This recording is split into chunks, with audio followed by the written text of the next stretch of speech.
of all, I've talked to you guys, my audience on this show, many times about my poorness in the dating scene. I'm terrible at it.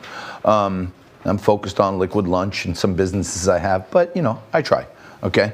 One particular female who's a companion of mine was a very big Biden supporter. A very big Bernie supporter, Bernie.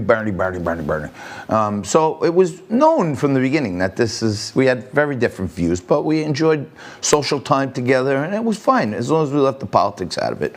And, you know, she's active in the political scene, and she had to transfer over to Biden, which she wasn't happy about, and she's like canvassing in Pennsylvania now for Joe Biden. Anyhow, I texted her and said, hey, how's it going in Pennsylvania?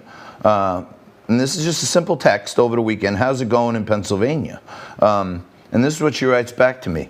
I don't want to talk to you until after the election. I say this with love in my heart. I find the content on your show to be repulsive right now.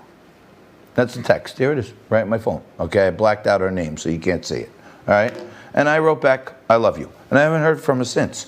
But it's kind of strange that people can't even separate their social lives and their personal lives from their political views these days. And it's really straining a lot of relationships. And one of our experts in many things, politics, entrepreneurship, philanthropy, motherhood, modeling, arts, Xen Sams joins us right now. And Xen, this seems to be having an effect on a lot of marriages these days. It has, and although a sizable share of Americans don't follow, current events closely and don't vote, the Donald Trump presidency has definitely been so polarizing that many voters say it's been all but impossible to avoid politics, and even couples who ordinarily do. And I know in my circle of friends, this has been happening. Politically mixed marriages are rare, but over the past 4 years, I've been doing a lot of research. Americans have become less willing to date someone. So ding, right there, back to your friend who basically told you, stick it, and you said, I love you, and that was a great response. But in general, women underestimate the likelihood that their spouses are voting Democrat, while men overestimate that their spouses are voting Republican. But in this election cycle, the gaps are smaller, and according to recent polls in 3 battleground states, all right, we have married men in Arizona, Ohio, and Nevada preferred Trump over Joe Biden by 13 percentage points, and married women preferred Trump by 1 point. But in general, married people are more conservative than single people, and men more conservative than women. So I would think that there's probably some really good, fierce sexual chemistry when they have like really divided political views, like, you know what I mean, when it just comes down to the primal instinct, it's got to be black versus white, like boom, they're binaries, ones and zeros.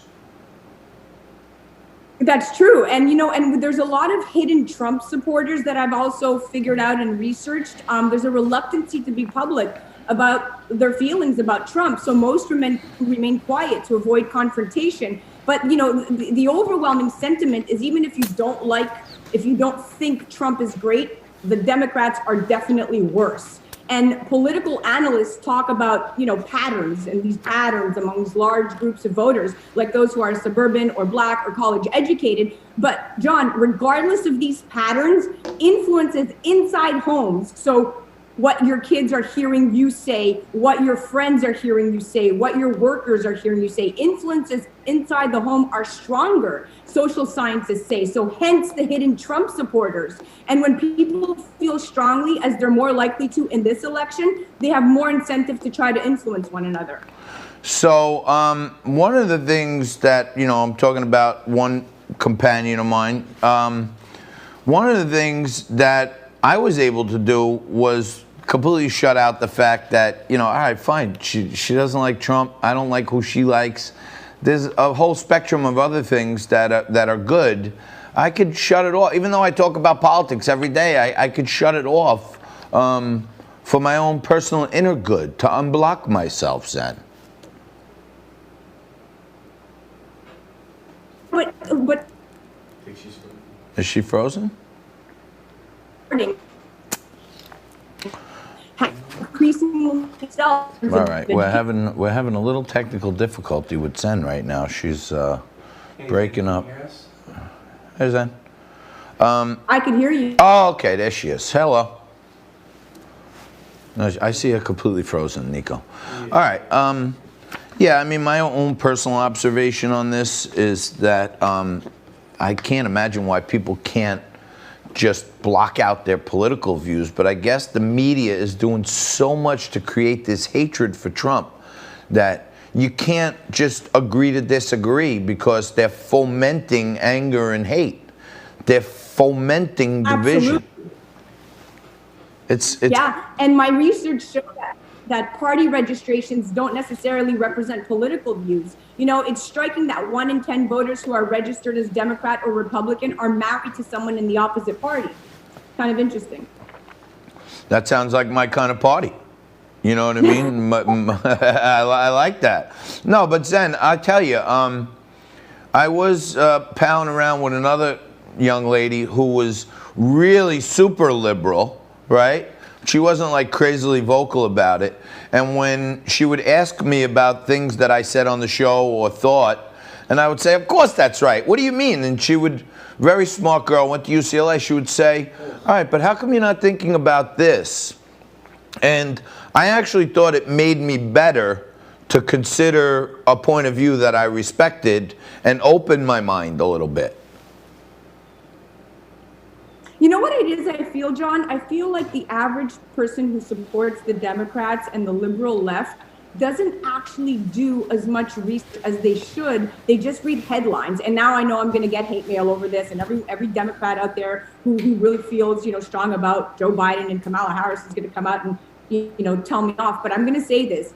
The youngsters in the generation of Gen Z, when you ask a young conservative, Republican, right-wing, you know, adolescent, what their political views are, they can very articulately give you why they would want to vote for Trump or have Trump reelected. When you ask that same group on the Democrat side, the socialists, the liberals, the Medicare for all, the Cortezes, Alexandria Ocasio-Cortezes of the world and her following, they give you sound bites of what they've read in the media. Well, women's rights are going to be taken away because now Amy Coney Barrett is going to, you know, take away all the abortion rights. And they hear sound bites and, oh, you know, Trump doesn't like the Green New Deal and our trees are and our you know, forests are burning down. And they hear sound bites and they, well, that's the news and that's the word of God and I'm for all of this change. And that's why they feel voting for the Democrats aligns with their current views because they've been brainwashed to think and feel like that because they're not doing their proper research. No doubt about it. I think about no doubt about it. My daughter Victoria is going to be 22 soon.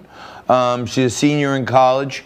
She was out with a bunch of her girlfriends this weekend for Brianna's birthday, and you know, a bunch of the girls are families are pro-Trump. Some of them are pro-Biden. And she said we stayed away from it just to have a good time. At the end, we kind of talked about it a little bit. And one of my friends said, I don't like Trump because he's a racist and a liar.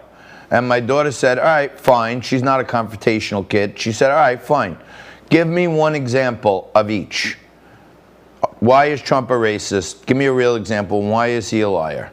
And she said, Daddy, to be honest with you, she started talking about all these other things, but she couldn't really articulate one thing that makes her so mad, the last straw. It was weird. Exactly. And your daughter has the background in the education because she understands, she hears you, she's around you. So for her, politics is kind of like, you know, second nature. But for the average person in her age category, they're going to give you sound bites. And when you try to debate them, it's they know it all. Don't even talk to me about, you know, what it's whatever I say will be black because they've been brainwashed by the media to think a certain way. And if you're voting for Trump and you're conservative and you're right wing, well, then we're not listening to you because we're all about change. And we, the Gen Zers, are going to take this on. Yeah, who's going to pay for your education? Who's going to back you up in the streets when you're getting shot at? Who's going to do all this for you when you have the Democrats in power? Nobody. Good luck. All right, Sam, we got to leave it there. Thank you so much. We look forward to seeing you again soon. Keep up the great work. All right, I'll see you guys soon. Thank you. All right, we're going to take a quick break. We'll come back with some news of the day right after this.